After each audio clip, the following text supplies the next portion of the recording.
সুপ্রিয় গাইস, আমরা ভিডিওটিতে যে প্রকল্পটি দেখতে পারতেছি সেটি আসলে বাংলায় আমরা যেটি বলি যে বোর্ডিং করানো কিংবা মাটির তলদেশ থেকে বিশুদ্ধ পানি উত্তোলন করার জন্য মোটর কিংবা টিউবওয়েলের বসানোর যে ব্যবস্থা সেটিকে বোঝানো হয়।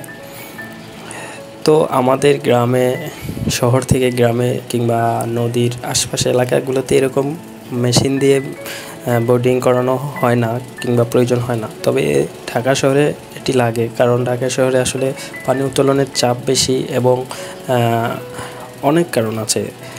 পানি উত্তোলনের চাপ বেশি, তারপরে হচ্ছে যে বেশি পানি অপচয় হয়, আর এদিকে অনেক উঁচু জায়গা এরকম আর কি। সেই জন্য কিন্তু পানির লাইন আসলে অনেক নিচে থাকে। আমি যতটুকু জানছি, এখানে এনাদের সাথে কথা বললাম, মিস্ত্রিদের সাথে, ওনারা বললো যে এখানে মূলত 400 ফিট নিচে বিশুদ্ধ পানি পাওয়া যায়। আবার কোথাও এর থেকে বেশিও লাগে, আবার কোথাও থেকে কমও লাগে। তবে যাই হোক, আল্লাহর নিয়ামত, আল্লাহর রহমতের পানি যে আসলে নিচে কতগুলো আছে কিংবা আল্লাহর যে নিয়ামতের যে শেষ নেই, এটা আমরা এখান থেকে বুঝতে পারি। আসলে আল্লাহ আমাদের জন্য অনেক নিয়ামত রেখে দিয়েছেন, আমরা আসলে বুঝতে পারি না। সেই জন্যই আল্লাহর কাছে আমরা শুকরিয়া জ্ঞাপন করি না।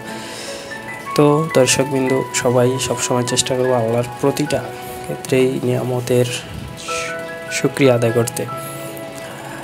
আপনাদের যদি ভিডিওটি আজকের ভালো লাগে থাকে তাহলে অবশ্যই একটা লাইক, কমেন্ট, শেয়ার করবেন। ধন্যবাদ সবাইকে।